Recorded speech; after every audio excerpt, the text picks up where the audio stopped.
Okay, nananakit na ba ang ulo mo at nai-stress ka na sa napakaraming nagpa-pop up na ads at nagno-notify sa iyong cellphone o device?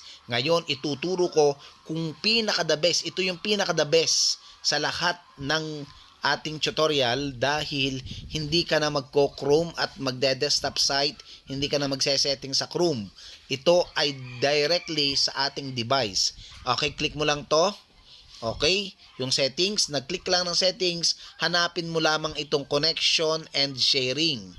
Connection and sharing, then makikita mo to, ayan, hanapin mo lang yung private DNS.